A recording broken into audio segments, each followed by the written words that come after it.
Um,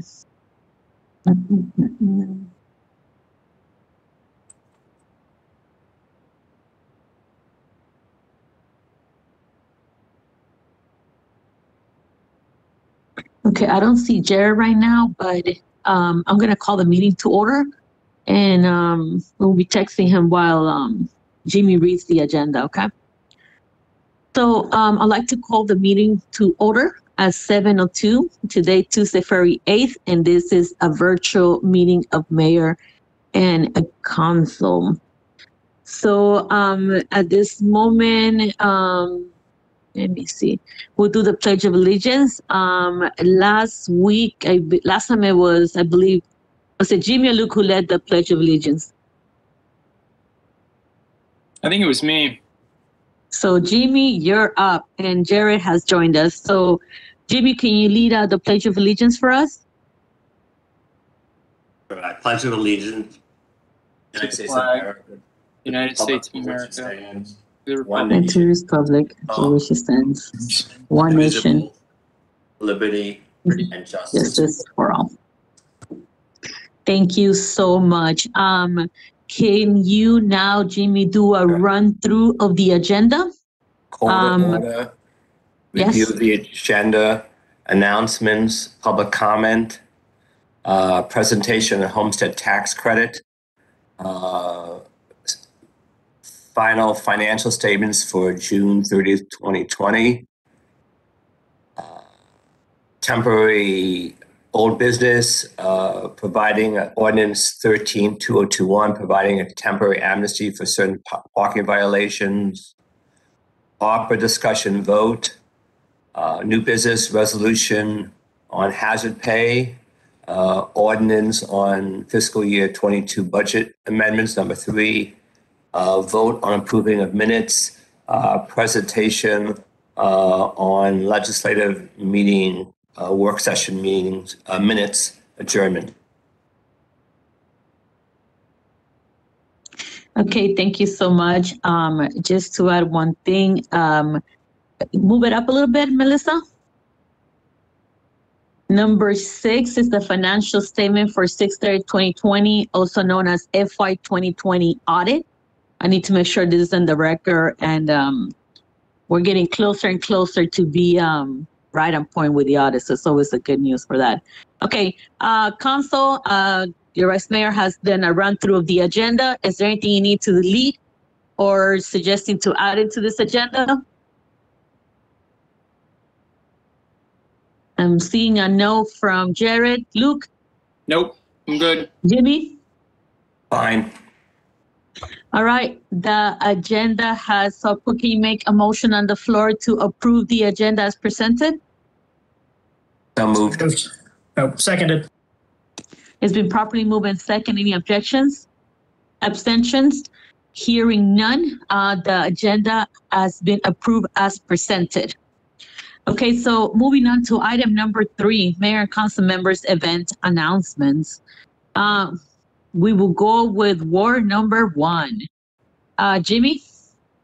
I'll defer to Luke. Luke? Thanks, Jimmy. If anybody's interested, our Mount Rainier Native Plant Network, as I mentioned before, is being, we're trying to scale that up. The Sierra Club's Maryland chapter took a liking to the idea, and now we're trying to create a native plant and wildlife corridor across the state. So we have a meeting every month. It's the 4th Thursday of every month, and it'll be February 24th at 8 p.m. It's usually at 8 p.m. on the 4th Thursday of every month. If you'd like to join, shoot me an email, lchesick@mountrainiermd.org. Again, that's lchesick@mountrainiermd.org. We can get you hooked up and involved in that effort with the Sierra Club. That's it. Thank you. Thank you, Luke. Jared? Yep, just to remind anyone watching that a little while ago we voted in a change to the charter to allow for a special election to fill the seat of Ward 2 council member Scott. So just a reminder that folks, if you go to, rather than going through the whole spiel on the on this call, Just to remind folks that you can find more information about running for the seat, the nomination forms you need to fill out, and so on on Mount Rainier's webpage, mountrainiermd.org. There's a link to the special elections for 2022, and that'll give you information to learn more about the opportunity and how to get involved. And there's also 2 opportunities coming up and those are listed on the special election site, where the Board of Elections will have a informational session to let folks know how the process works. You can ask questions, and then myself or at least one other council member on the next 2 sessions will be available to answer any questions as well. So, look forward, folks. Please reach out to me or anyone else on council if you have questions about the role, but questions about the process. Please go to the city's webpage and reach out. You can reach out there to the Mount Rainier Board of Elections. Thank you. Thank you so much, Jared. Jimmy, you have your raised hand? Yes, I'm sorry, I forgot. The city is revitalizing its CERT committee, and we're having our first meeting on next Thursday, and we're going to try and looking for people. We're going to explain what kinds of things the CERT committee has done in the past, and it's done everything from doing emergency evacuation procedures to dealing with food issues in our town. So if anybody's interested in volunteering, we'll send out an announcement about the meeting, which will be next Thursday. Thank you, Jimmy. So I think you guys already heard from the various council members. To clarify, this special election is for Ward 2, residents only. So they're going to be the ones voting on that day. The information on the webpage gives you day, time, location. The location is the Mount Rainier Nature Center. And if you have any questions, you could, reach any of us, council@mountrainiermd.org if you want to reach all of us, or our individual emails are also on the website to reach out when it comes to the task. This term is going to be for about a year only. And whoever gets elected will, if they choose to continue, will run next May for a regular election cycle. Okay, but if you have the will, the drive, to give back to your community, it's a good way to do it. I would also like to take some time to let the residents know that the city of Mount Rainier, their doorway is going to be lighted up with purple lights the whole month of February. It's Mayor Kevin Ward from Hyattsville passed, and Hyattsville has want to call out to residents in Hyattsville and other cities to commemorate Kevin with his favorite color, which was purple. So saying that the city of Mount Rainier is joining in mourning Kevin's passing, and our city hall has been lit up for the month of February with purple lights, and it'll stay like that for the whole month. Okay, that is our tribute to make to one of our colleagues. Okay, thank you for that. So as far as council events, we are going to be having a food distribution this Thursday. It's starting approximately 8:30, 9 o'clock in the morning. And at the same time, we have been able to secure some COVID-19 test kits that we're going to be giving out first come, first serve at the distribution site, and some masks as well, cloth masks. So we'll have a distribution site there, and then followed by one at City Hall. It is a small amount, so if you don't need it, there's other way for you to get access to this. Please don't take it, because we want to make sure our reach is like some of our residents that really need it. In the meantime, the state is like trying to pull resources together to get a bigger number of tests for the various municipalities, but the need is greater than the capacity of how many tests they could do. on the city website, you could find the link. The first level is shipping for COVID tests to people's home. A couple of us have already received them, including myself. I think I signed up within the first day to figure out how long it would take, and a couple people have signed up on the first day, and depending on the city or the location, they already got in their test. So look it up on the website or email me. I'll be happy to share the link so that we could get free 4 tests directly to you. And the school continued to announce that they are doing testing every Sunday, take-home tests. The kids go home with their tests, and they get to administer them at home. So that way, every Sunday, parents of the public school system in Prince George's County are putting on their test results to make sure when they go in Monday, they go in with a negative test result. So that's another precaution they're taking along at making sure that the students have K95 mask and doing their best to protect themselves. So I'll leave it as that for right now. More information forthcoming about the information I just shared with you. So we're literally picking out the mask this week. The other thing is, like, if you guys need any support, we do have our social service coordinator, Ms. Diaz, who can help when it comes to connecting you to the various services, even if whether they're county or federal related as well as city. So I'll stay with that right now, and we'll move on to item number 4, public comment.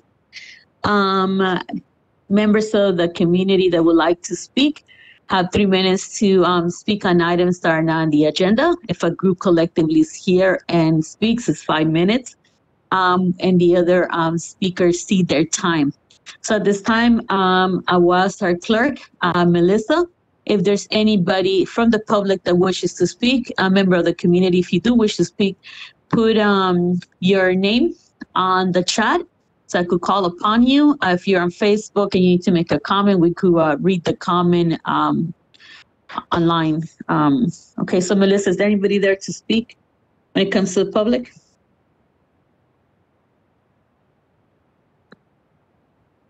Okay, I see none. Jared, anybody for MRTV or Facebook? No comments on Facebook. All right, Melissa, there's nothing I don't see, right?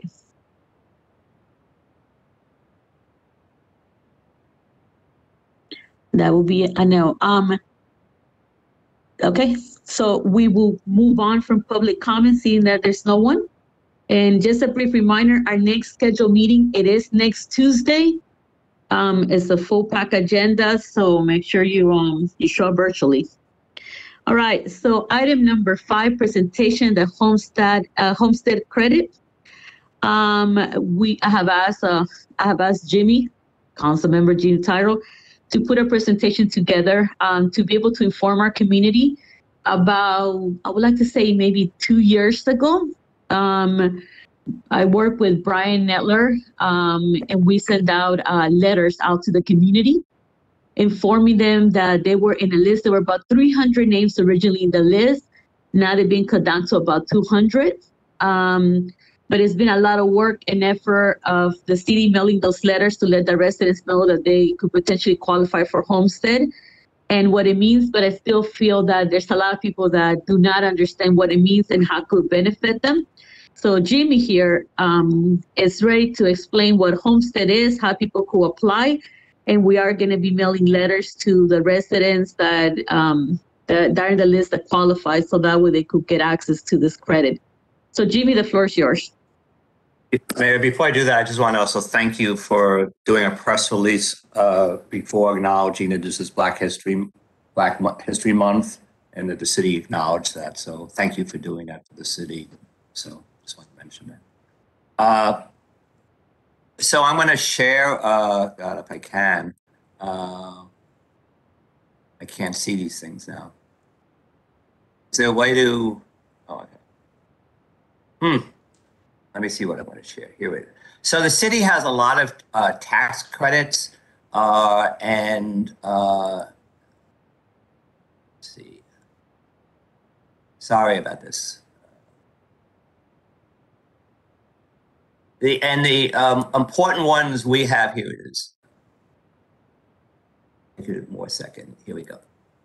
So the city has a lot of tax credits, and I just want to remind people, because it sometimes gets confusing. We have a credit for historical renovation for any house that's built in 1940 or before, and it's 20. It's the state gives you 20%, and the city gives you an extra 10%, and it's really it's been very helpful for me. Our houses are old and have a lot of work to be done, and I've been able to succeed in getting a lot of money back to take off some of the advantages from the construction we need.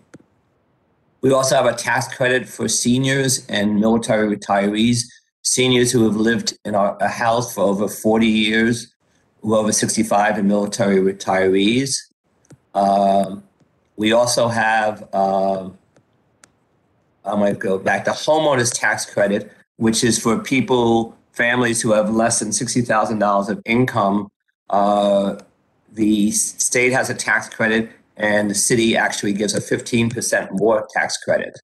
So these are some of the, we also have a windows and doors tax credit.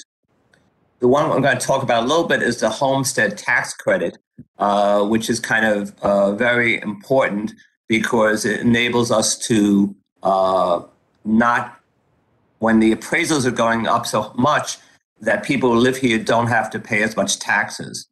And what I'm going to do is kind of show you tax assessment. Jimmy, at this point, there's only a gray screen on. Can you see this now? Video. Can you see it? No, it's only a gray square. There's no letters, so no nothing in it. We see a gray square, but your cursor is moving around on it. So now, can you see it? No. Can you see the white thing now? We just see the cursor of your mouse. And you don't see a white thing on it? No. And so you haven't seen all those other things I've been saying. Well, that's too bad. So maybe share content. I'll try it once more. Then if not, I'll just talk out. So just one thing before you start, to give you some time. The tax credit that you referred to earlier, the senior military veteran tax credit, it was changed within the last 2 years or the last year, not being 40 years. I believe it's like 30 or 35 now. Look, maybe you have more recollection on where it stood with the years, but we'll get you the latest. Can you see anything now? No. Jimmy, when you click on share, what are the options you see? Share content, share web browser, share my meeting window. Go to share. Huh, interesting. That's different than what I see. So Jimmy, this is what we see. Look at my little, this is what we see. You see that screen right there? That's what we see in front. Okay. Well, okay, let me just explain anyway. I'll try and do it. So basically what the Homestead Tax credit does is basically when I'll stop sharing and maybe I'll do a presentation later. Stop sharing. Okay, sorry everybody. What the Homestead Tax credit does is when the appraisals go up, basically the taxes in Mount Rainier are based on $2 for every $1,000 of assessment if you got fully taxed. So if you had a house that's assessed at $500,000, you'd be paying $10,000 in taxes, okay? But because of the Homestead Tax credit, if your house was originally assessed at $300,000 and it went up to $500,000, instead of paying $10,000, your taxes would only go up basically 6% a year.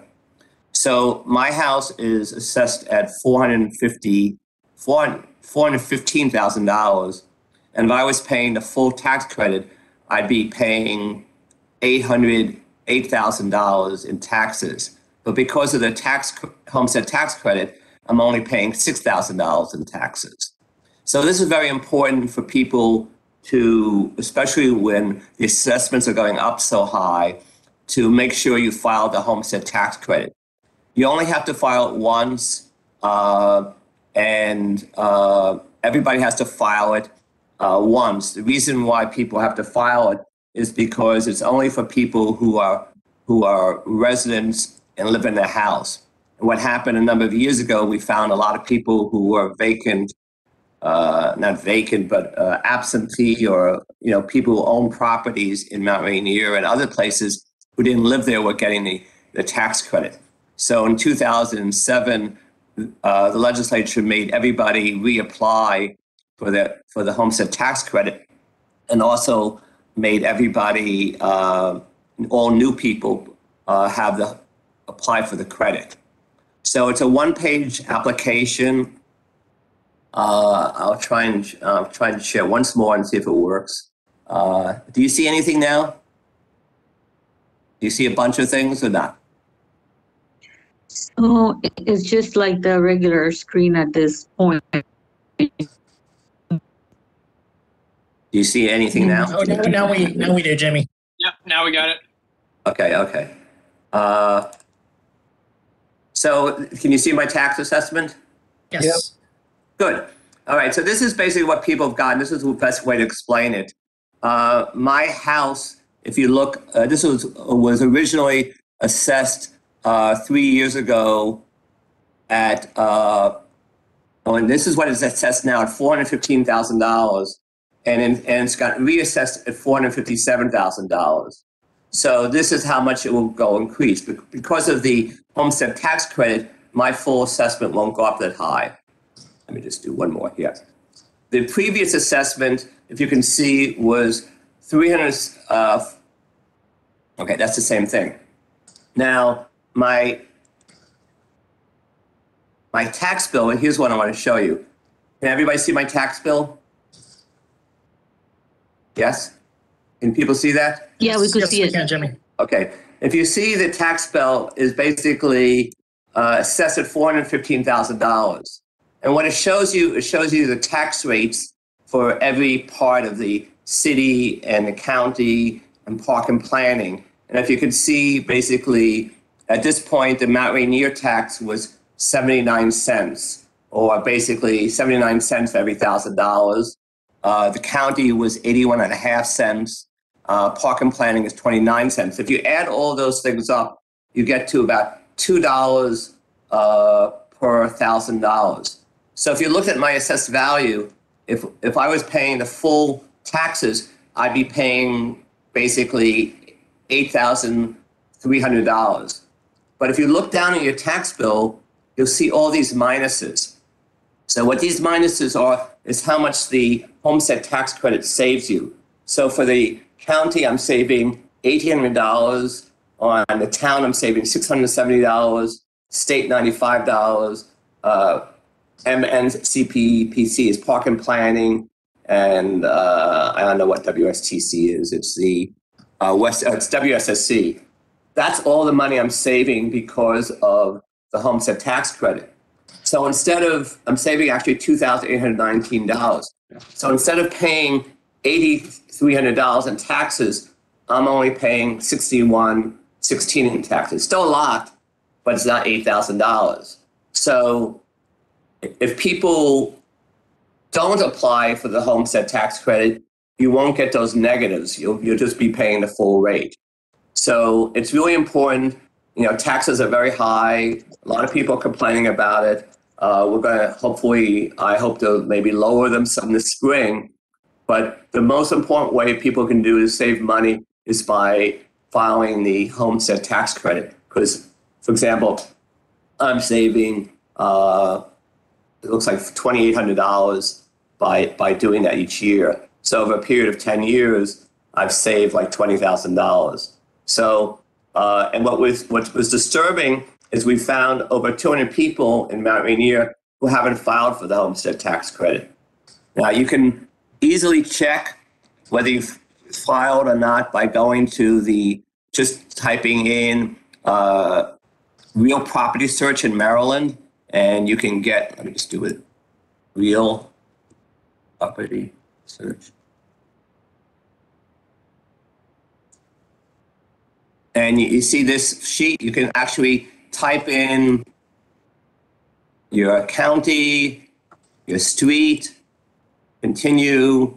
I might do my street, 4213, 34. Next.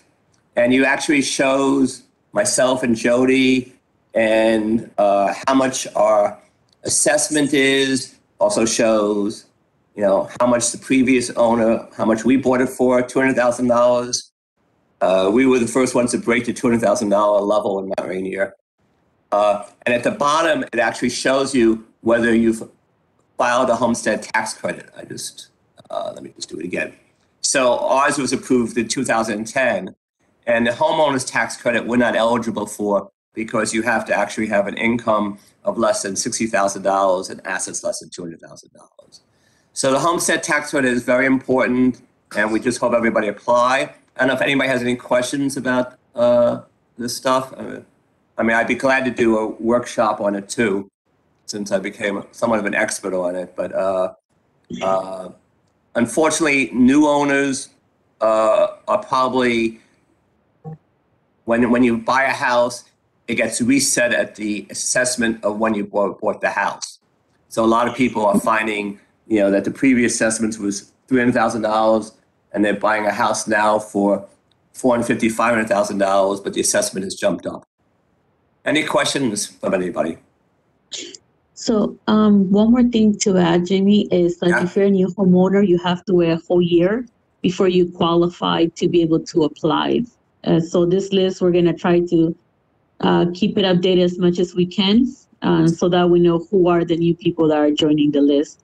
So I'm going to open the floor up to Jared, followed by Luke. Yeah. Jared, anything to add?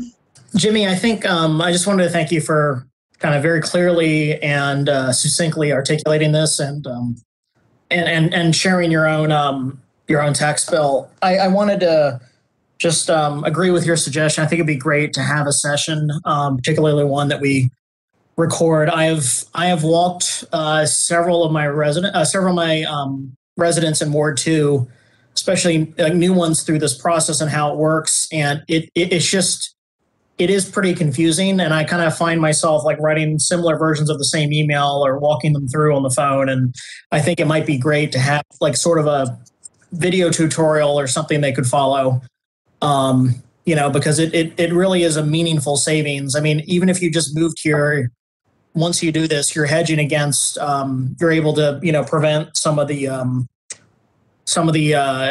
increases that have been happening, mainly as a function, as we all know, is Mount Rainier is now in a DC housing market, and we're kind of in a county where the tax rates are set sort of for the county's housing market. So anything folks can do to, take steps to help mitigate their tax burden, I think is going to be really appreciated. Thanks. So just one comment. If you actually have filed the homestead tax credit, your taxes cannot really go higher than 5 to 6% a year, even if the assessments go higher. The county has a 0, but the state says that no jurisdiction can raise the assessments, could go more than 10% if you file the homestead tax credit. So in generally, different jurisdictions have different increases, but it's about a 5 to 6% increase in taxes for people who filed the homestead tax credit. So my taxes this year were $6,100. Next year there'll probably be an extra $300. And Jimmy, sorry if you already said this. Did you say how the assessment process works and who does it? No, I haven't. The assessment is once every 3 years. We just had the assessment for the last, let me see if I can do it. So when you say we, you mean the city folks? The state does it. I'm sorry. Yeah. The state does it. My current assessment is $415,000, if you can see on box number 5. The new assessment is $457,000. And it gets phased in over 3 years. So next year will be 429 and 443 and 457. You know, a lot of people want to appeal these things, but honestly, 457,000 is not unreasonable given what houses are selling at now. You can appeal it. You should appeal it if you feel it's outrageous. But, you know, for me, I would not appeal my assessment of 457 because, you know, the houses around me are all selling for at least that amount. Yeah. Okay. Thank you, Jamie. Thank you, Jared. Luke? Just thank you for this, Jimmy. I appreciate it. One thing I always get confused about, and I don't know if you plan to touch on it, but I know the city writes checks every year for to residents, and sometimes I get confused at the difference between this homestead tax credit and the check you can get from the city. So I'm just throwing that out there as something for maybe discussion, if not now, maybe later. So as I mentioned before, the confusing thing is a homeowners and a homestead. The homeowners, I don't have it here. The homeowners is for basically people who have less money, and it's for people who have an income of under $60,000. Right. I'm gonna stop sharing because I can't. And that's the homeowners, and the city actually is trying to help, has historically tried to help people who have less income. So we've actually increased it another 15% on top of that. That's the homeowners, and you have to file that every year because it's based on your income. The And homestead. That's one where you get a check from the city mailed to you. Yeah, Yes. and it's based on the city assessment, on the city portion of it only, not the whole overall document. Right. So also give you back on the 15% back on the city portion.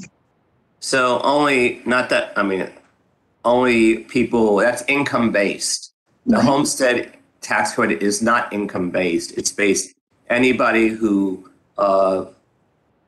lives in the house they own. Now, some people, we've had a couple people who are living in the house their parents own, or, you know, are not really eligible for it. But if you own your house, you're eligible for the homestead tax credit. And as the mayor said, you only get it after the first year you've been here. But, you know, people should apply. People are supposed to get the applications as soon as they buy a house, but often people get so much paperwork, they misplace it or they don't focus on it. So I'd say of the 200 people who haven't filed it, maybe half of people who just moved here.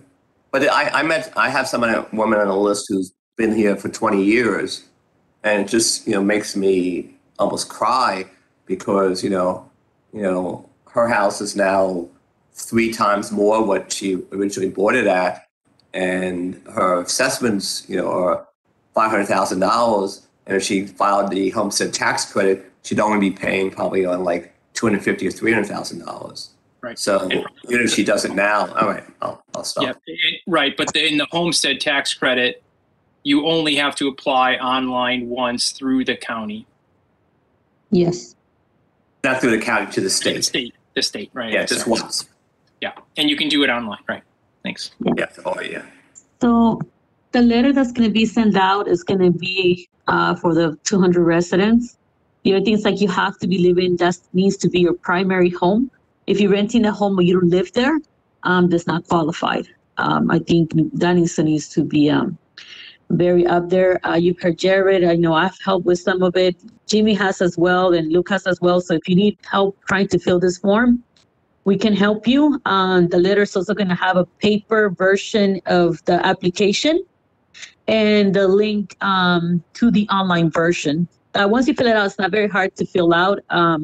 Way to do it. I think though, I had one person that had been living in the state for more than 32 years that I didn't even know this existed, right? And we walked through the whole entire process, and you know, she's finally like seeing, you know, ripping the benefit of this. But you know, she is a very positive person, but I could see like how anybody could be very heartbroken to know that their assessment will have been completely different had they been given this application or known about this like X amount of years once the ruling got changed. Okay, so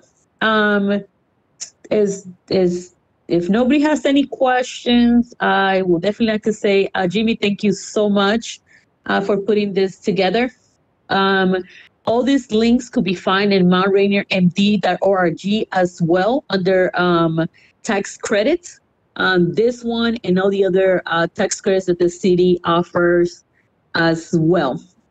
And for the announcements, I apologize. I'm still very jet lagged, and as some of you guys know, it took 2 days for me to be able to get back to Mount Rainier with so many flights canceled.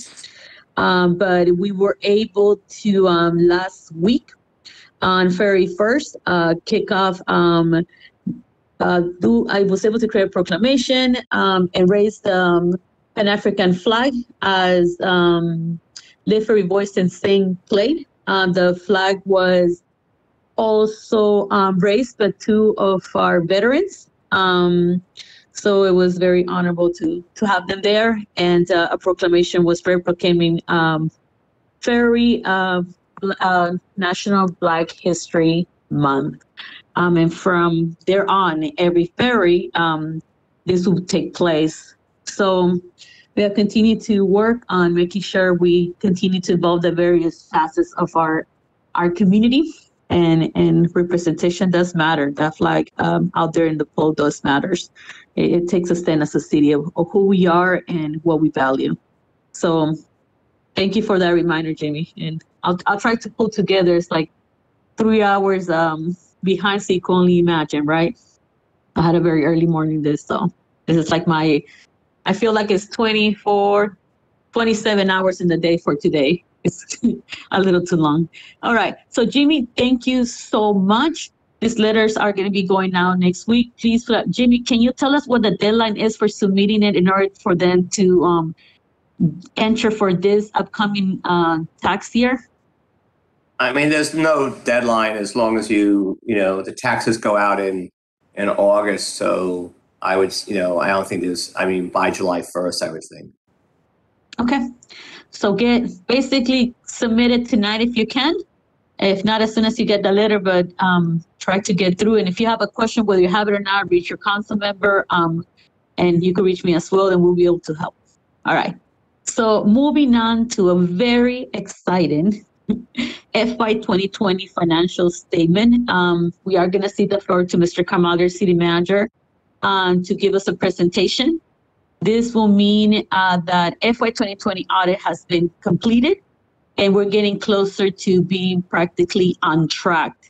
That's been a very big mission of us to try to make sure we don't have ridiculously amount of late audits. So this is definitely good news to see it on the agenda as well. Mr. Kamali, the floor is yours, and if you have somebody else presenting aside from you, you could cede the floor to them as well. No, thank you, Mayor and Council. Well, the only thing that I have, I didn't think that I have to present anything to you guys, only give you an update. An update is that 6 months ago when I was appointed as the city manager, we were behind FY20, FY21, and right now FY22 is going to be due by October 31st, 2022. So thank God we finished FY20. I received the final report last week. I shared it with Mayor and Council.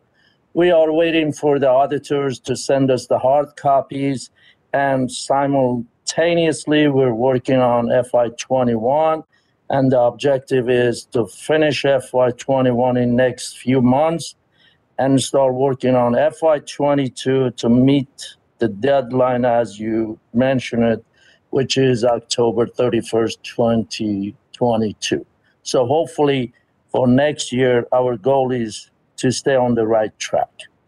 And I shared the document with all of you, and I will provide the hard copies for the Mayor and Council as soon as possible. If you guys have any question, I'll be glad to answer, but I'm still reading the report. It's a long report. Thank you, Mr. Kamali. And this report is going to go up on our website as well under Sure, the audits. sure. um, Yes, To keep on track for the community to be able to see it as well. So that's the reason definitely why I we're wanted gonna to make sure post it it. was brought up here. Sure. All right, so I'm going to open up the floor to Ward 1. We're going to go Jimmy, Luke, and Jared from Ward 2. Go ahead. Luke. I don't have anything to add at this point. I apologize. I haven't really reviewed it. Is there going to be like a presentation at some point of the audit, or is this the presentation or from the auditors? That's all, unless the mayor and council wish to have, then we can schedule in the work session to have. I just have to ask the auditor to come and, do that. If you guys want to go through more details. Well, but usually, I guess I honestly have not been able to review it all. Sometimes there are some recommendations and some issues. I don't know if you've had a chance to look over that part of it about, whether, usually it's like minor things about, what the, were there any were there any recommendations or issues that would come up in the audit? And well, I'm still reading that, but mostly if you look at page 52, there are some recommendations that basically they're asking the city to design and implement a control, procedures in order to stay in compliant and make sure that, to have a good, recording system and make sure that we do have everything ready by due date. So, but I'm still reading it. No, it's maybe it'd be about worth 60 pages. Maybe it'd be worth having a little short discussion, a work session, just to go over it. Mr. Because I'm not Kamali, prepared. can you ask the auditors if they could come next Tuesday, or if not, like for our work for our legislative session in March, to give them a little bit more time? That way they could present. Exactly. That would help. Okay, and let me see. And the other thing to point out, since Mr. Kamali has joined the team, he has been putting various various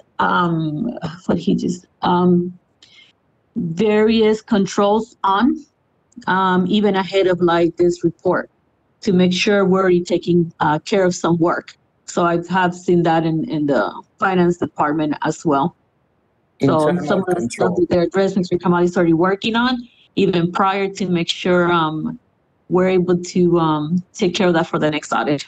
So I do want to commend you, Mr. Kamali, for tackling on the finance department and seeing what the need was and start working on that even before the audit came out. Thank you, Mayor. Okay, so Luke, the floor is yours. I don't hear Luke. Go ahead, Luke. Sorry. No, thank you, Mr. McCauley, for making this a priority, making sure we get this done. If we can get up to speed this year, Okay. that will be a really good. Luke, I apologize. Is it just me or you're breaking off? Can somebody else tell me? I hear him clearly, Selena. Okay. I was just saying that, this would mark a really good milestone for the city in getting fully up to date with its audits. And I just commend you, Mr. Kamali, for getting this done. Thank you. And let's keep it rolling. Definitely. Thank you, Luke. Jared, go ahead. Mr. Kamali, just wanted to thank you. I know this is something you took on and picked up when you came in, so I thank you for your work on it, and getting up to date and so forth. And just wanted to reflect what Selena said. Would be helpful to have the auditors kind of just report out on the final financial statement, the audit as well. Just make a note of recommendations and have you respond to those as appropriate. So thank you, and look forward to seeing that on a future work session. Okay, thank you, guys. Any comment from the public? Let me see. I see and hear none. Or on Facebook? All right, so I'm gonna ask you guys, I'm gonna ask for us to move to the next item, and then we will, all of us read through the audit and have the auditors present on whether it's like next Tuesday or like the first meeting in March. Okay, Mr. Kamali, thank you so much for your work. I know it's been a lot, and it's since you've been working for the city for so long, sometimes it feels like the time has melted between Director of Public Works and City Manager, but you've been in that position for even less than a year, and we have seen a lot of positive change. So I really appreciate you taking very seriously when we said like the auditors, and it was a priority for all of us, and that you have put a lot of work in managing also when it comes to the auditor and the finance department. Also, big thank you to the finance department and everybody that has been working on making sure on the end of the city, we're providing everything that's needed to move this process efficiently and that we get the audits completed. All right, so moving on to old businesses, item number 7, ordinance number 1321, providing a temporary amnesty for certain parking violations. This is a 10-minute discussion. So I'm going to open up the floor. So this is something we already reviewed in the last meeting, and it's back up here for more information.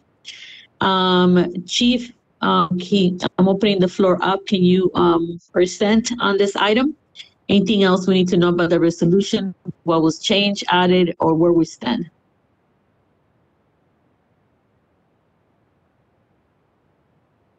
Chief, you're on the mute. Chief Austin, if you're speaking, you're mute. My apologies. Good evening, Mayor, Council, City Manager. I believe this is our second reading for the ordinance. This was, I think we had a few changes where we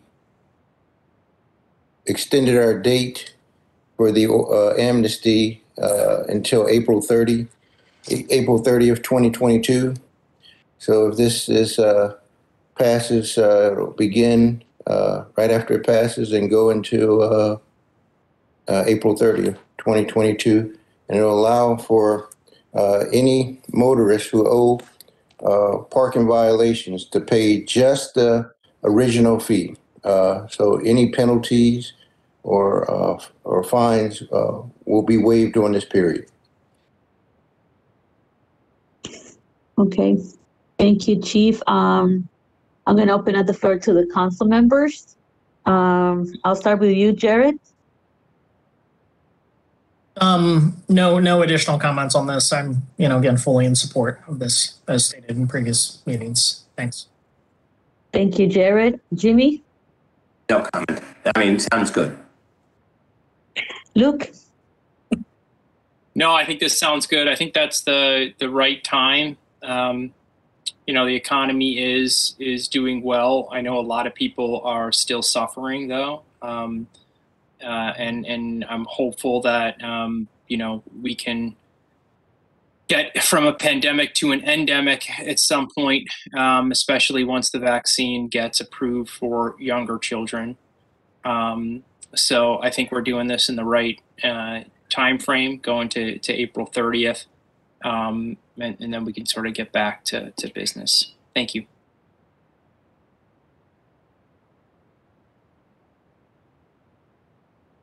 Yeah, I think it's my phone that's having issues with your computer, Luke. I even tried my online. All right, thank you, Luke, Jamie, and Jared, and Chief as well. Melissa, can you go back to the agenda, please?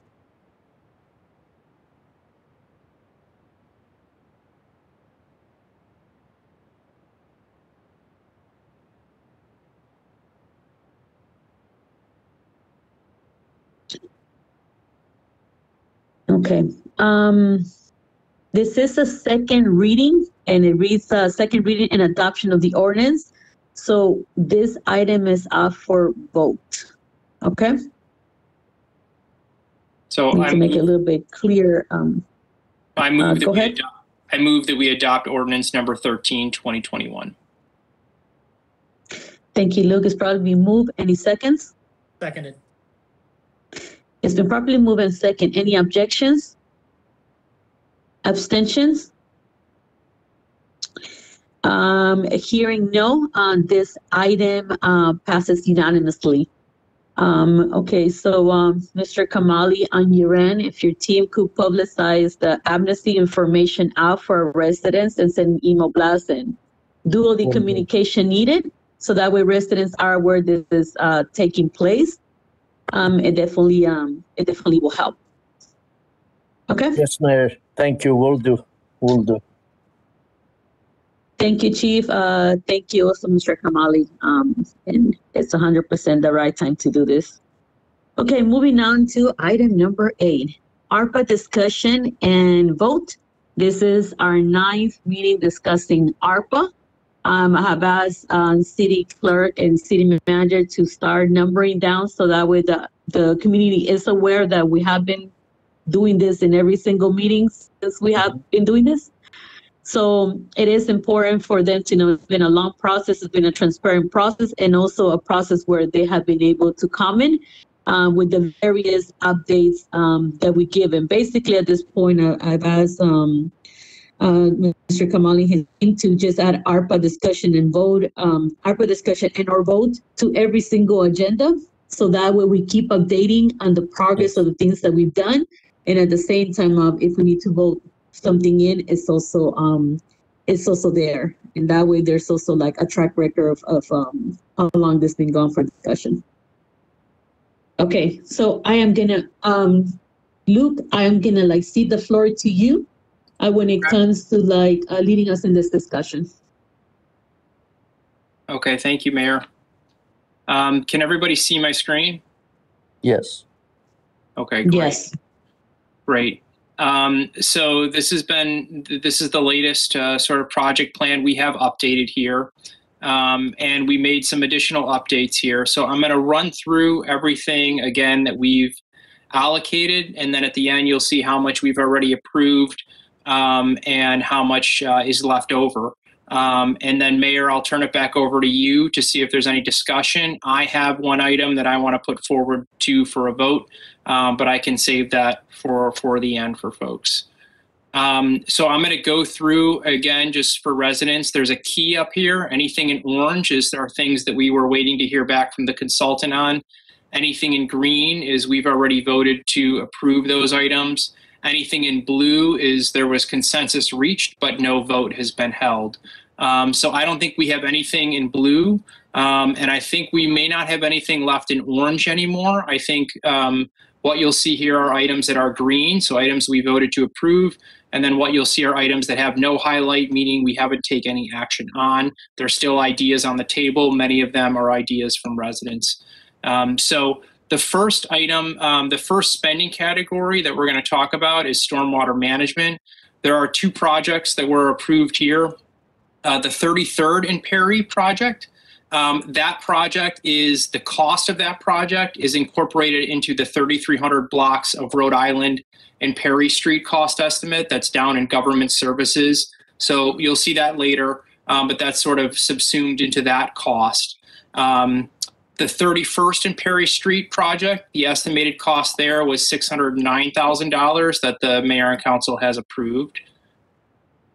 The next item that we approved was climate resilience and stormwater mitigation urban tree planting. This was a proposal from the Tree Commission for $20,000. The next 2 items that we approved were from the PTOs from Thomas Stone and Mount Rainier Elementary Schools, expanding outdoor classrooms, which was a cost of $20,000 at each school for a total of $40,000. The next item we approved was a proposal from Joe's Movement Emporium for arts education for $50,000. The next proposal that we put down here was from the MRBA for $50,000 to replace up to $5,000 for lost revenue. The next proposal we approved was $100,000 for food security. And the next proposal we approved was $50,000 for rental relief. And the last few that we talked about, so food security and rental relief fell into the residential aid bucket. The MRBA proposal fell into the business aid bucket. And then the Joe's Movement Emporium and outdoor classroom proposals fell into the education bucket. So we had moved out of stormwater management a while ago. Sorry, I didn't state that. The next category is city-owned parks or property. And we approved $150,000 for Richardson Park for equipment and fencing. The next bucket is healthcare. And we have proposed, we approved $120,000 for a social worker. That's $40,000 annually spread out over the 3 years for ARPA permitted expenses. We also approved $10,000 for incentives for residents to take the vaccine. Our next bucket here is ARPA-related administration expenses and COVID-19 mitigation. And we approved $300,000 for a program manager. That's $100,000 annually for the 3-year period of ARPA expenditures. That's to do things like administer the business relief, administer rent relief, administer things like that. Make sure that all our documentation is in order if we were to be audited by the Treasury. The ARPA consultant is another thing that we approved. Our ARPA consultant is on the line right now, and we approved him for $100,000, and he's providing us all the consultation to help get us ready to run some of the programs that we've passed before it gets handed off to a program manager. He also he keeps telling us whether any of these things that we talk about or approve are allowable expenses under ARPA, so he's a big help there. The next bucket is government services, but we haven't actually voted to allocate anything from there yet. So the total allocated is 1.6 million about. It's actually 1.5999 million, and the remaining funds is 3.8 million. It's actually a little bit more than that. So we've allocated 1.6 million, and we have the vast majority remaining of 3.8 million. Mayor, I'll turn it over to you, and then at some point I have a proposal for a vote today. Thanks. Thank you, Luke, for the rundown and making sure we're on point. And this is something, like I mentioned, we are going to be doing in every meeting we discuss ARPA to update, and if something's up for a vote, also bring it up as well to make sure the community, follows through the process with us, since it's various programs, as you saw in this document. So can you put it up to the top, Luke? Yep. Okay. I wanted to point something out when it came to the Perry Street. There's water management that is being proposed. That's not just for the park itself, but it's like for the block around that it's taking all the water. So I feel like that fits into both business aid at the same time. What's it called? Research for the city. Okay, your screen went. I'm not even sure what's going on with my server. Okay, so we have a bit of an update when it comes to Richardson Park. Can you move it to Richardson Park, please? Yep. So we're going to put a mark right there. We're not going to remove any money just yet, but we want to make a park. Very excited of the news. Thank you, Rosie, our acting public works director, also Mr. Kamali, for his work. There is $106,000 that have been placed currently in the governor's budget for Richardson Park. And once the budget is approved and we get the letter that that has been there, we will just be able to remove the difference of the 150 from the 106 to the 150. So that we'll be able to stretch a little bit more of the money to be able to move it to another pocket. The other thing to keep in mind, as the infrastructure bill comes through, the city is going to be applying to a few of them. And if anything qualifies and we're able to get money, we should be able to move things out of from ARPA to be able to cover whatever is not being covered by the infrastructure bill. So put it right there. So that's outstanding and excellent news, because I don't want people to think that we're just leaning on ARPA and nothing else. our directors, all of them, our directors, the chief of police, public work, every single one of them, they're looking for grants to make sure we subsidize the extra items that we need for the city. So this is not like we have ARPA, they've forgotten about being able to get grants. They're working very hard, and this is one of the examples on how, working hard and dedication allows for us to be part of like the governor's budget when it came to Richardson Park. Okay, so that'll be the one that I have. Mr. Kamali, can you give an update when it comes to the businesses applications and all that stuff? Because PARPA consultant job has also been working with Mr. Kamali to be able to create the grants when it came to the businesses. So Mr. Kamali, can you give us an update on it? I mean, I could give it, but I think you'll be more. No, that's fine. That's fine. Well, right now I got Mr. Tom Thomason, Tom Hamler. So tonight we're gonna finalize, after this conversation, 2 applications, and by tomorrow morning we're gonna put it out. One is for the small business assistance, which was $50,000, $50K MRBA, and $5,000 for revenue losses. If they have to go through the application and provide all the requirements, then we will review the application and move forward.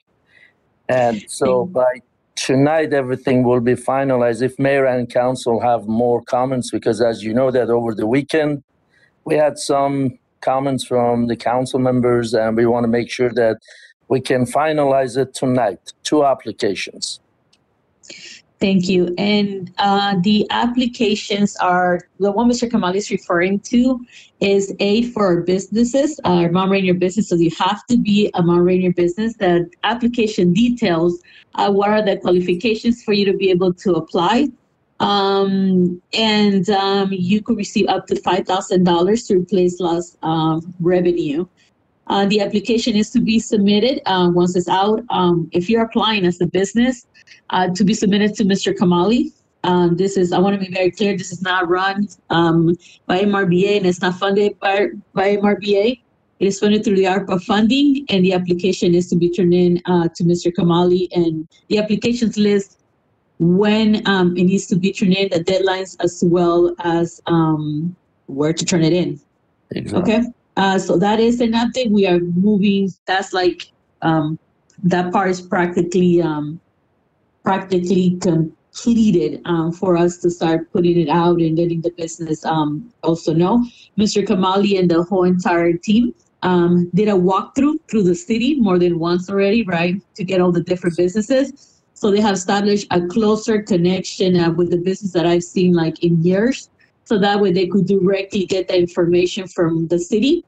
And in that way, be able to get more to apply and know that this is available. So Mr. Kamali, thank you for that as well. I really appreciate like your accessibility to the business owners and also going to hear them directly. So I feel like this application is in good hands. So, for the city to be able to run this program like it's done previously. And at the same time, we have the team to be able to take care of this. All right. So thank you, Mr. Kamali. Do you guys have any other questions, council, regarding those 2 items? Richardson Park or the $5,000 for replacement loss revenue for businesses? Yeah, on the Go ahead. On the lost revenue piece, you mentioned 2 applications. Does that mean that 2 businesses have submitted applications, or there's 2 different applications? No, I'm sorry, Luke. I was talking about MRBA, that $50,000 assistance for the businesses in regards to the lost revenue, and there was another $50,000 that we have for the school. Tom, would you please help me? I see what you're saying. It was for the notice of funding availability, Mr. Chesik, for the access to public resources. So that's the 2 applications that Mr. Kamali was talking about. Okay, so the notice of funding, So there's going to be a notice of funding application for businesses, Not for businesses, no. not for businesses. The notice of funding availability is strictly for nonprofits to submit a proposal to improve access to public resources for Hispanic or Latino populations within the city. So is that the power totals? Yes, That's it. It's that, but under the federal rules, you need to compete. So therefore, it's crafted in a way that those services, the city will accept proposals to provide those services. Let me just leave it at that. And then the second application is the small business one for revenue loss, Mr. Jessic. Okay. So the other thing is that, can we stop calling it the MRBA business because it's confusing people, because they're not the one administering the funds. Because if they're administering the funds, they will disqualify anyone that is that's deciding on the funds, because you cannot be the judge and executor of this grant. That's the reason why the city is doing it. Not only because we're responsible for this funding, but because that's not an extra layer of people being disqualified if they're judging who's receiving this funding. I think Thomas. Right, it's really a small. We would encourage you to refer to it as a small business assistance grant program. Yeah, can you put it as such, Luke? And the one thing that would be helpful is, as you all talk to businesses, encourage them to apply as soon as they can, because $50,000, and from other programs that we're familiar with, it probably won't take long for most businesses to show that they've had a revenue loss of $5,000. So the sooner they can get it in, the better. First come, first served. First come, first serve, first qualified. But that doesn't mean that if you apply first and you don't qualify, you get it. You have to meet the qualifications through it. So let's be very clear on that. Because you could be like number 20 and number 5 and the first 4 do not qualify on it. So you're number 1 with what it without meeting all the requirements, you get it. Okay. Thank you for clarification. All right. So anything else, council members? Yeah, I do. Go ahead, Luke. Jimmy. So my understanding, and Luke, you should change it, was while we appropriated money for the audit our totals, from understanding from Mr. Himmler, it has to be, we can't gear it to one organization. So it has to be an open process. So that should be changed to a term. What was the term you were calling? I would say access to public resources is what the NOFA is looking for. And, we are hoping Judge Blumenorium applies for it, but it has to be open to other organizations in the city that might want to apply for it, my understanding. Nonprofits in the city. Nonprofits. And it's very specific, yeah. Yeah. So you should probably change the wording on that, because we can't say it's for a single organization. It's my understanding. And the second thing is, I think the mayor has also said, and Mr. Himmler has made it clear, that organizations can't be involved in actually choosing it. So it's really a city fund. MRBA can let people know that, the application is eligible, people are eligible for it, and explain the process, but the city is the one going to be actually implementing it and deciding on whether applicants are eligible or not. But thank you, Tom, and thank you, City Manager. Mr. Cheswick, I put in the chat the actual NOFA. Wording? Yeah, wording. Yeah, it's in the chat. It's in the chat. Thank you for that, Thomas. So on the next MRBA meeting, when is that, Jimmy? The next MRBA meeting? Tomorrow at 9. So tomorrow at 9, Mr. Kamali, can you, if the application is done tonight and ready for tomorrow, can we make sure we present it tomorrow to the businesses at the meeting? Sure, we'll do. Jimmy, I believe is going to do that tomorrow morning, right? If you're there, you can. If you're not there, I'll do it. So I'll be there. Don't want you fight over it. So I'll be there, and if we have the application so we can show it on screen, it definitely will help so they get to see it and we know where to send it. I mean, not everybody attends the meeting, but that way those that attend get the information. We're asking MRBA to also, put it through their channels to inform the business that this is an opportunity. Mayor, I'm sorry. I'll be there. If you guys have any, I can be there. There's no problem with that. So Perfect. just want to Thank you, make sure Mr. that we Kamal. have the right information tonight, and I can, be there and join with Jimmy or you to give them The more. chances are the three of us are information. going to be there. Sure. At least that's what we aim at. I like the fact that we always that three of us are kind of like attend the meeting, but if for whatever reason one of us can, there's there's at least one or two of us that they're doing backup. So I thank you for that support. It does definitely helps. All right. So is there anything, Jimmy, since you had the floor, is there anything you wanna give an update on any of these items or anything you need to add to the list? Let me know. The floor is No, yours. I think for the legislative session, we're doing fine. Maybe at a work session, we're going to have to talk about some more things. But no, I have nothing more to add. Thank you. Perfect. Thank you. Jared, the floor is yours. No addition. Just thank you. Thank you for this, especially Luke. Appreciate it. Thank you, Jared. So Luke, the floor is back to you. Thank you, Mayor. I did want to see if we were ready for a vote on the. So can I ask for something, Luke, before, because I got a message already. We have run over time. Can we add 5 more minutes to this item on the agenda? Still moved. Seconded. Okay, no objections, abstentions? Nope. So 5 minutes more. Thank you, Melissa. Go ahead, Luke. Okay.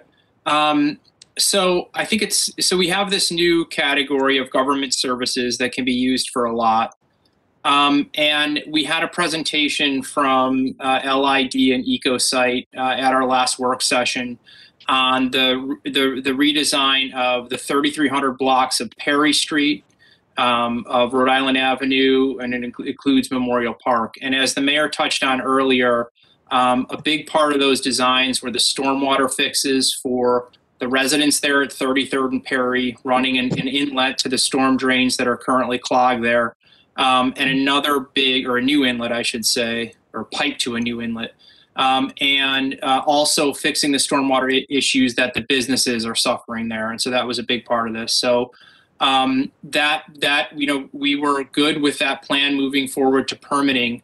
The estimated cost when we were looking at this was 1.4 million. This is one where, as the mayor indicated earlier, we already have gotten $400,000 in grant money for this project. And because the design was changed a bit from when we first got the $1.4 million estimate, there are chances that this cost goes down, just like for Richardson Park.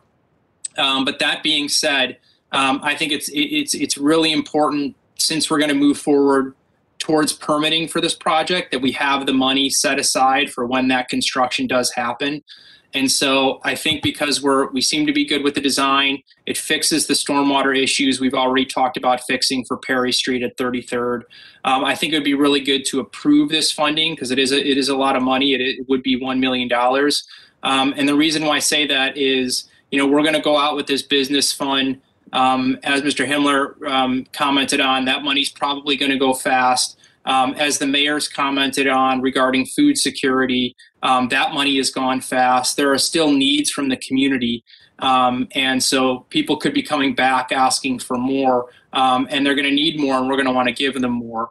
I think it's important that for a project this size, that money is sort of already accounted for, and that project can move forward without any potential hurdles. It can move forward without us having to worry about budgeting for it on the sort of annual operating expenses on the budget. It would be a really good project, I think, for us to just allocate spending for now, because then we have a really good understanding that, hey, we've got, we'll have 2.8 million left, and we can use it for, a lot of stuff that we need to, and we don't need to be looking over our shoulders at potential big costs that we haven't really thought through yet. So that for me is why I'd like to approve this project. We've already approved the 33rd and Perry piece of it. It's hard to quantify how much of this project would be for that stormwater fixes, but this will be a part of it. And that's, so I'm done with my spiel. I just think it'd be really good to get this project out of the way, because that Perry Street design that we are now able to do, which we didn't think we could do originally, is a really key component for creating a space that the city could turn into a congregating spot along with the park itself. Thank you. All right, thank you, Luke. I'm gonna open we only have 3 minutes left, guys. I'm gonna open up the floor to Jimmy, followed by Jared. I think we have to move ahead. I think there's to do that, whether we do future stuff is, this is a big chunk of money, but I think, it's good that we move ahead with some of this. So I'm supportive. So are you stating your support of like allocating $1 million into this project, Jimmy? Correct. To the point where we may not do more. I'm not saying we won't do more, but this is a big chunk and we should do something, and then take a pause and about whether we're going to do any more on this. All right, Jared. The answer was yes. Yeah, I'd concur with Jimmy on this as well. We need to, some of the things here are sort of flexible in their timing and their asks. The big capital, the eligibilities under for capital stormwater projects and ARP funding are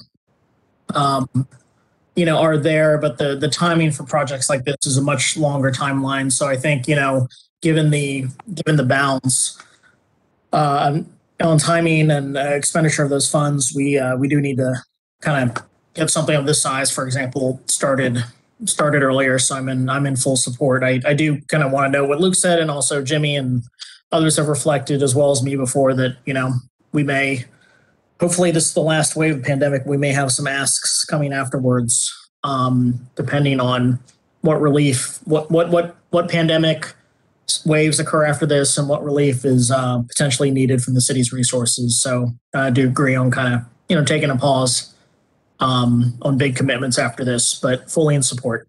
Thank you. So I'll tell you where I'm at. So one, the food one, I am going to be asking for $100,000 for each of the next 2 years. So you might as well add it to this, because that's the reality of what we're going to need, right? Because we could build beautiful buildings and beautiful parks, but if our people are starving, it's not going to work, right? So I will add that. The other thing is, like, I need to add also the Miles building to this list. Because at this point, we might be having a lot of outdoor space, but we can even congregate anywhere as a city. We're struggling. And I'll tell you this, the whole team today did an exercise about the activities for this year next. And it's like we have to borrow somebody else's spaces to figure out if they could house us in order for us to do it. So I feel like that needs to, that is not working. So it's a lot of money. It's a lot of money. That's basically a good chunk of the things that, so I will say I need us to look into the infrastructure, money to figure out if any of the money could be taken out of this. I need us to try to reapply to any things that we applied again, to try to put some money into this, to try to offset the cost. Like I mentioned, Kamali and all the directors and chief as well, they're all looking for grants to be able to subsidize a lot of the stuff and not just depending on ARPA funding. But I do feel like at this point, it's like we have 400,000 in, right? And the rest is being subsidized by ARPA. So it's a big chunk of money. And these expenses are going to continue to add up, because I do not see COVID being stabilized within the next year. It's going to take at least 2-3 years for us to get out of it. And if I am committing to this, I'm definitely asking for more money for help with rent and various other stuff, because I cannot in my head just focus on one location when we have so much help we need somewhere else. And so I would say, at least for me, I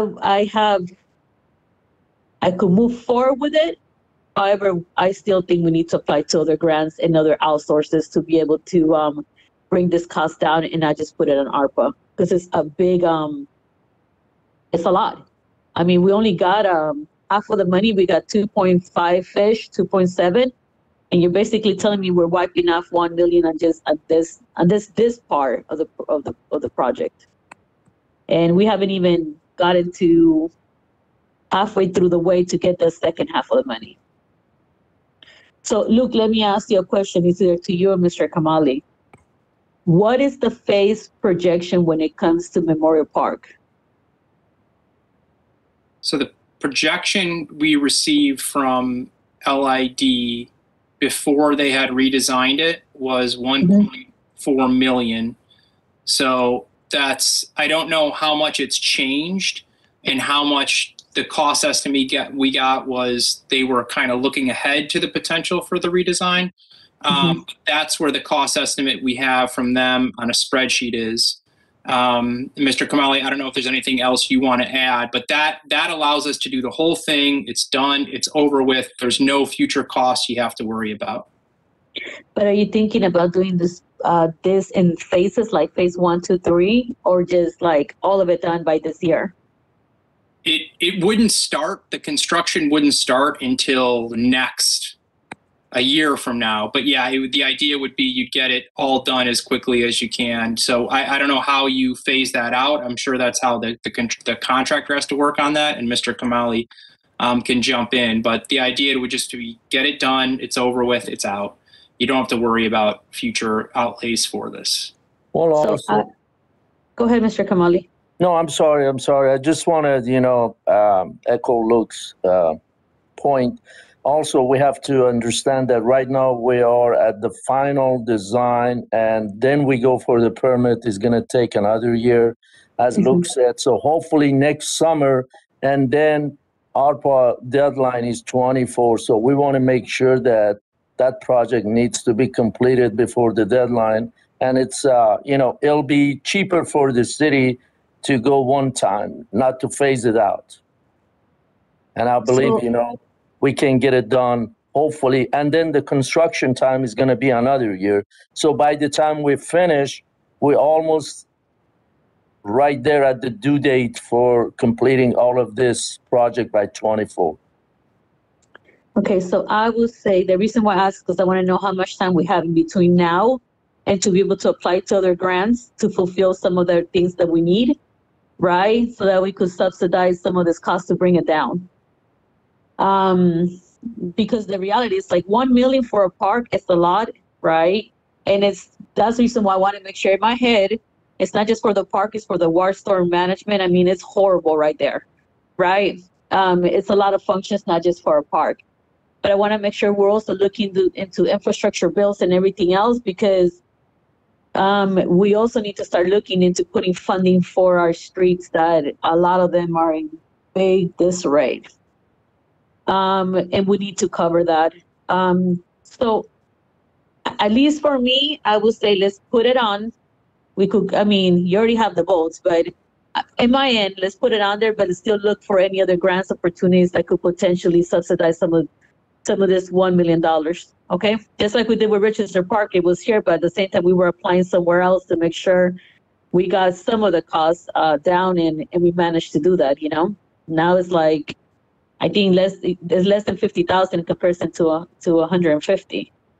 Okay, so let's just keep those eyes open. There's various organizations that we have worked with that could potentially also give us some funding for this. And if we could do that, we could utilize some of the funding designated for this to subsidize other items. Okay. So, Luke, seeing that you have the support, do you want to bring? It's a lot of money for us to just discuss bringing it in for a vote today. Do you want to just put it in the March agenda for a vote? Or do you want to put it Sure. today? Go ahead. I mean, I think we've discussed it enough. So I think it's ready for a vote. I'd like to move to approve this has been on here for a while, and so I feel comfortable moving it to a vote. So I will ask for moving forward. This is for the whole entire council. If you guys are going to call a vote for something, what have we been doing in the past agendas? It's like we let Melissa know, and she lists this as under vote for that specific item. So that would help her keep track of the team of what they're planning on doing. That's the only hesitation I have, because that's basically the procedure we've been following, and that has helped to like keep track of stuff. So, I will ask for you guys to amend the agenda to show that we're voting on this. That will make me feel a little more comfortable when it comes to procedure. I think it does say and vote on the agenda, but it doesn't call out specific projects because It has to call specifically what the project is. no, there was what projects were. Because that's what we've done with all the other ones. We have like specifically added which is the ones we're going to vote on. So that's minor. Just amend the agenda to show that. Excuse me, Mayor. Jimmy? I just want to say and reiterate, I completely supportive of what you were saying, and in terms of the needs and funding for food issues and other things. And I've mentioned to Luke and others that this is, we're taking a pause on infrastructure stuff to make sure, your comments about finding other monies, that could be used to, limit the amount we have on this is a priority, and two, that the other kinds of needs in our community are a priority before we do other kinds of infrastructure projects are critical. So I'm very supportive of that, even though I think this is fine as, getting this thing started. I just want to make that clear that I'm all on board, and that, we need the money for helping people in need. So, Yeah. can I ask you guys to, and I want to be clear with that. I don't think that any of you guys are not supportive of the other piece. I just for me, I like to verbalize it. Okay. So I don't want this to be read as the rest of council is not supportive of the needs of businesses and the community. It is not that, but I want to make sure we make every effort to make sure we continue to expand this. So do me a favor. Can you guys make a motion to amend the agenda to specifically add this, so that we could at least keep it on record, so it's easier also for Melissa, not easier, but to follow through and it's in there. And moving forward, we could continue to doing it that way, so it facilitates what specifically we're voting for. Because I don't want it to be just ideally we'll have what we're thinking of voting in. Luke, do you want to articulate the exactly what? Yeah. So I will add for the agenda to add the paragraph that we will that will vote on 3200 block of Rhode Island Avenue, and 1300 block of Perry Street Waterstone project. I just put it into the chat, Mayor. I apologize, Luke. My eyes are somewhere else. No, you're fine. I just put it in the chat for Melissa. She could copy and paste it. You put it in the chat because it's not. I guess it only went to Melissa. Sorry. Oh, okay. Yeah. There we go. Okay, there you are. Thank you. That we were voting on that. Thank you so much, Luke. Yep. Yeah, I was I know I'm off, but not that off. Yeah, and I think the pause that we were referring to was not the pause on all the relief efforts. It was just the infrastructure front, and I appreciate and understand that. Yes. And this would only put us at 1.6 for infrastructure, and with the remaining all so far haven't gone to relief, and the remaining still could go to relief. So I think in the big picture, 1.6 out of 5.4 going to infrastructure, it's not that much. It's when we had entered into this conversation, we were talking about 50-50, and it's not even near that. Can I ask you a favor? Can we call for a vote just to add it so we can move on? And Yep. Let's make it procedure. So There is a motion on the floor to amend the agenda to add that the 13th block of Run Avenue and the 13th block of Perry, including Washington 53rd term and Perry and Memorial Park. What is specifically what's going to be voted? The vote to approve $1 million for the 3300 block of Rhode Island Avenue and the 3300 block of Perry Street, including stormwater fixes at 33rd and Perry and Memorial Park. Yes. So there's a motion on the floor. Second. Thank you. It's been properly moved and second. Any objections? Abstentions? There is none. So make that addition, Melissa. And if you for this item alone, can I call for? I'll be calling for a vote. So can you make the motion again? We're losing your audio. Yeah, right. I don't think my phone likes you guys today. All right, can you hear me? Not really. It's still teeny, but Can you hear me now? Yes. A little bit it's better. better. I think I'm yelling at my house at this point. My voice is gone. Can you make the motion for a vote, Luke? Yep. I move that we approve $1 million for the 3300 block of Rhode Island Avenue and the 3300 block of Perry Street, which will include stormwater fixes at 33rd and Perry and Memorial Park. It's been probably moved. Do I have a second? Second. Okay, probably moved and second. Any objections? Abstentions? Abstentions. Hearing no. This vote is moving forward. Okay. So, thank you. So on the list, Luke, can you go ahead and include 300,000 for the food for the food Distribution. giveaway distribution, whatever we called it in your list? $200,000 more. Is that 200,000 additional because we already did 100,000, or did we not do the original 100,000?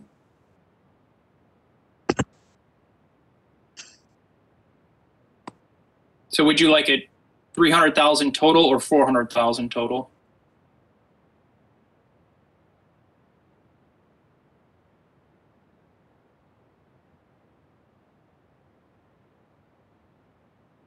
I think we lost her.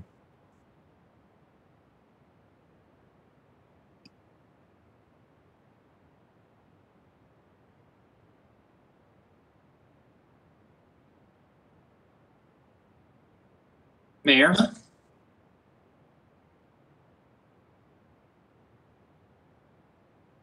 Me. Take a 30-second break.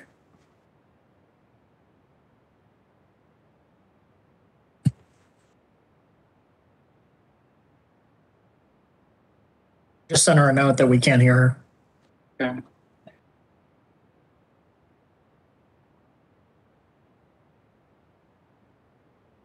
And she will call back.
I'm wondering if we could pause the agenda and do some of the things like approval of the minutes. We could move the agenda if there's a motion to do that and come back to this. Yeah, I'm good We with look that. at, can we look at the agenda? Let me stop sharing.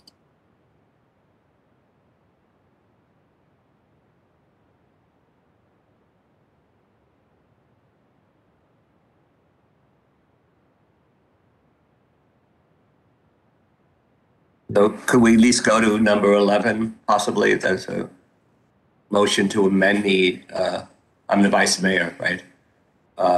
So I'd like to vote that we amend the agenda and move to number 11. Second. Is there, Jared, is agreeable? Yes, yeah, I'm sorry. Yes. So we have the approval of the minutes from the special legislative session, the work session, and the legislative session. If there are any comments on it, or else get a motion to approve with the condition that people can send any edits to the city clerk by the end of this week. I'm back. We're just voting on the minutes, Mayor White. We'll go back. Thank you so much. Go ahead.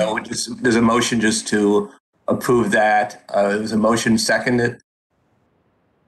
So moved. Somebody second? Second. I'll second. Okay. So vote to approve the minutes on the condition that any edits be given to the city clerk by the end of the week. Vote. Say aye, please. Aye.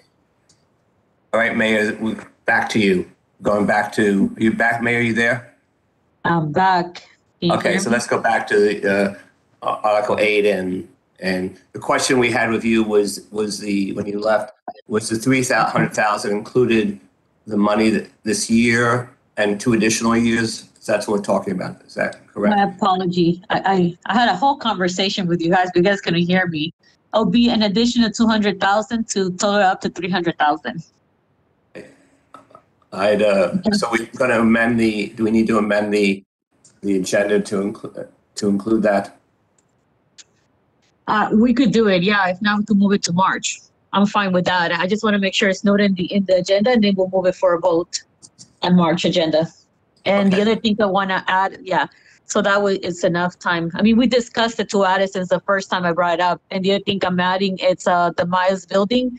It's, I believe, 150,000 to put it in functionality, because we need that space, you know? Mr. Kamal, is that the right amount? Yes, Mayor. Yes, Mayor. No, $150,000. I appreciate that. Okay. So I'm going to be adding that also to the ARPA expense. And the last one is right now I need to work on the number, but I need to find out if we can, well, Thomas is here. When it comes to the scholarship, if we could allocate some of the ARPA funding for scholarship money for students attending a college or tri-tech school to be able to maximize our scholarship that we currently have. Because the reality is, like, the students are struggling, and I will hate for our students not to be able to go to university because they're having financial problems. Okay, so add that to the list, please, Luke. Yep. So quick question, Mayor. You said the city currently provides scholarships? The city currently provides $7,000, $1,000 scholarships to 7 students. Okay.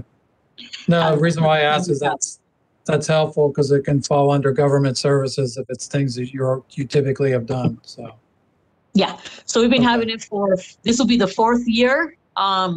So that's the reason why. And it's usually $1,000, but I do feel like we need to up it up a little bit more because of the extra need that they currently have. I mean, everything's gone up so much. Okay.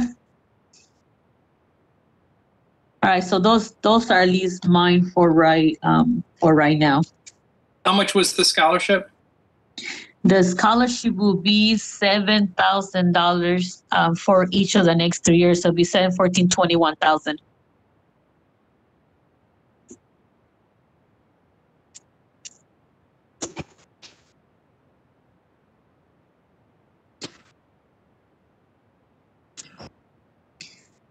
And I think we also, and a side note, we need to start looking into going into Zoom because WebEx definitely is not my friend. I could have full meetings on Zoom and WebEx, even with two systems running, like it threw me off of both. I still cannot access my computer system. Mayor, for your information, we're going to shift it very soon. I already asked Melissa to look into it and shift it to Zoom. Yeah, because it's a lot. But thank you so much, Mr. Kamali, and thank you, Luke. To do a recap, $1 million was voted on today for the long 33 and Perry and Rhode Island and Memorial Park for water storm management in the park. So that one was done unanimously, and it'll be listed as in green on the ledger. It's very color coordinated. Thank you, Luke, for that. Okay. And I already told you that it's not going to be going for a vote for March. All right. Moving on to the next item on the agenda. And thank you, Melissa, for the minutes. Like I will say, like you are so efficient when it comes to providing the turnaround for the minutes. You and the administrative team, you guys are doing an outstanding job and it's keeping us on track beautifully. All right. So next item on the agenda, under new business, item number 9, resolution number 1-2022, hazard pay, 10 minutes. Mr. Kamali, can you present on this one? Yes, please. All right. Thank you, Mayor and Council. We had the first introduction that was introduced by the city manager in the last work session. And tonight we have the first reading.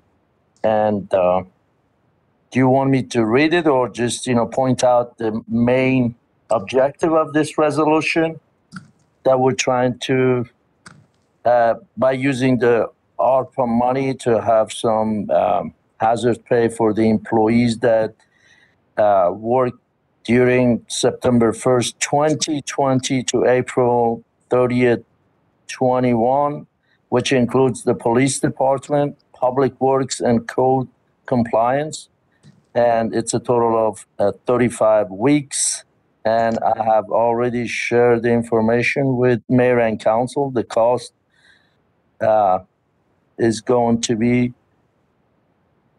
$12,250 for each employee of the police department, $8,750 for public works and code compliance, and the total was $260,200.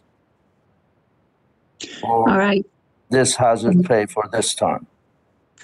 Thank you, Mr. Kamali. Council, I'm going to open up the floor to you, and this is the first reading. It's not up for a vote. Go ahead, Jimmy. Supportive. Luke. Just thank you for your work on this, Mr. Kamali.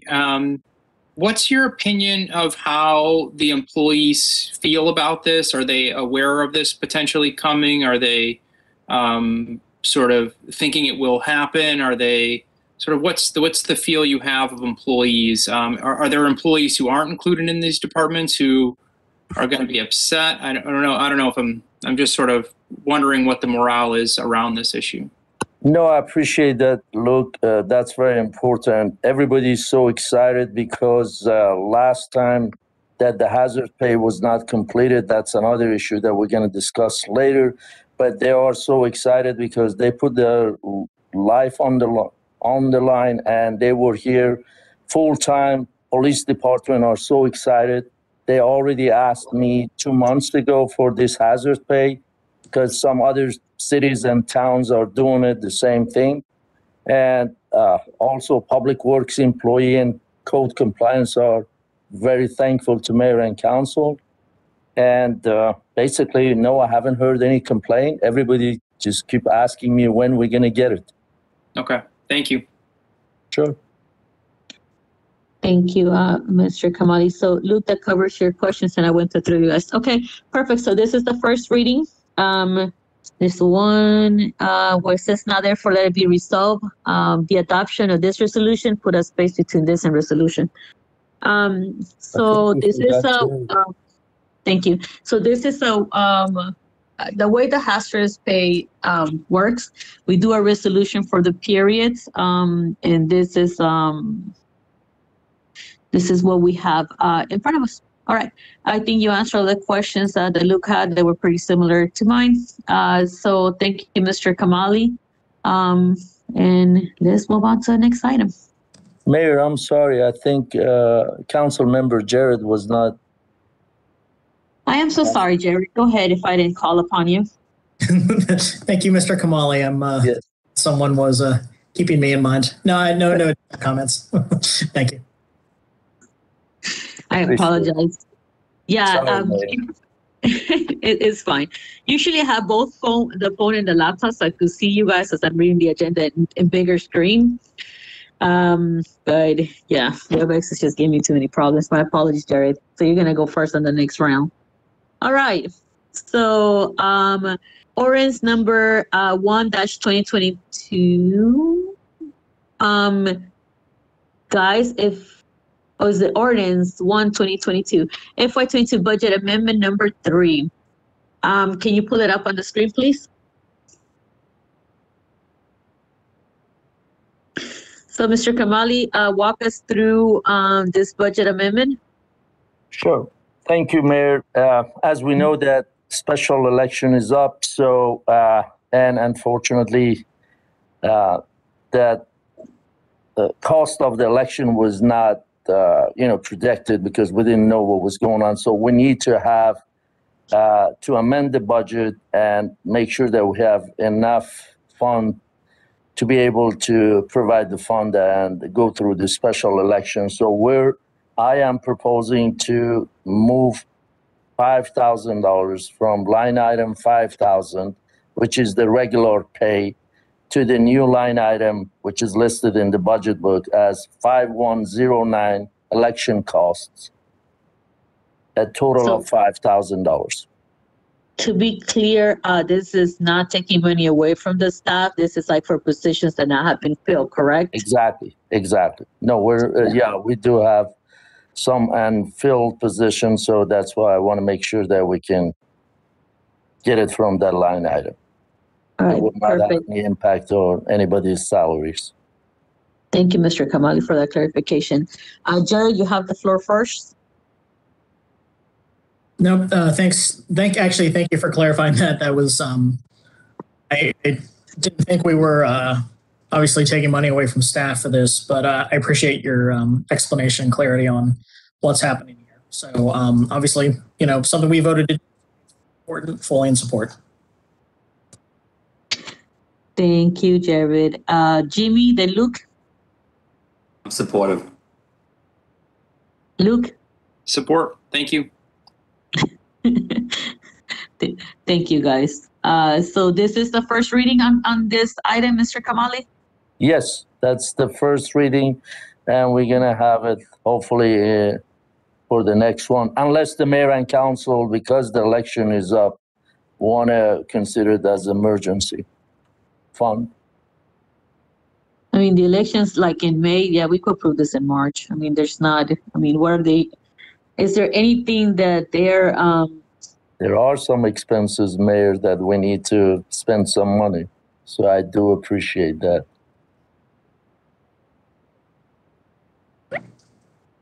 What,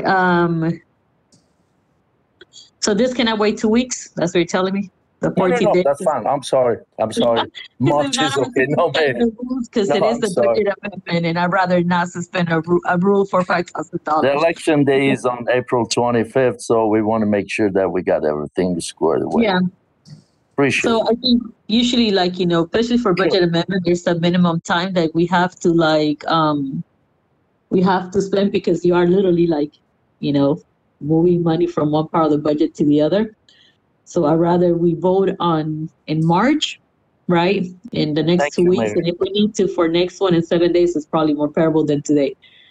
All right. So council, thank you so much. Did I miss anybody? Luke, Jimmy, Jerry, you all had your say? All right, so you have the first reading, and it'll be up for vote next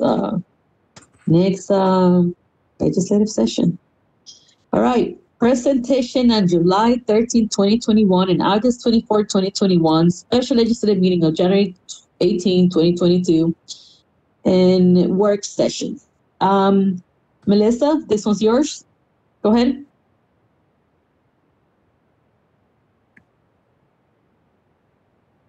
You're on mute, Melissa, so I can hear you. Can we just approve a motion to approve the minutes? You also did this one as well. This is item number 12. This is another set of minutes. This is just a presentation. So for this one, we do not approve number 12, Jimmy. Okay. Number 11, I skipped right through it. I was looking for the presentation, number 12. Number 11 those minutes were presented before to the mayor and council. So we're now presenting July 13, August 24th, and January 18. It was included in the package.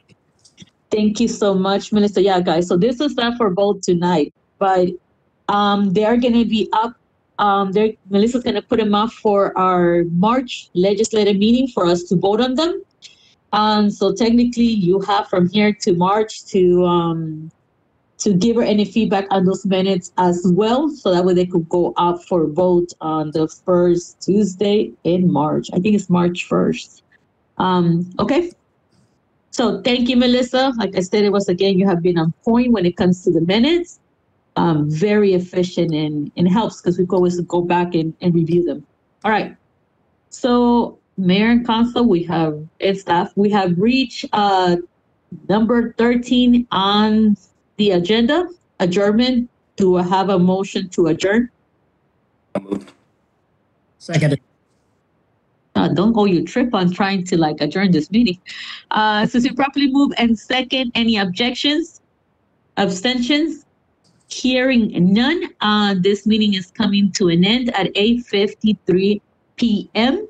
And as a reminder, we are having a meeting next Tuesday, our scheduled work session for the month of February. So be there, 7 p.m. virtual meeting. So thank you, Council, staff, and community for joining us. And we look forward to, continue working together. So for the Homestead, please reach out to any of us if you need any help. Okay. So have a great night. Bye. Bye, everybody. Thank you. All right. Thank you, Mayor and Council. Thank you, Melissa. Thank you, Tom, and everybody. Bye.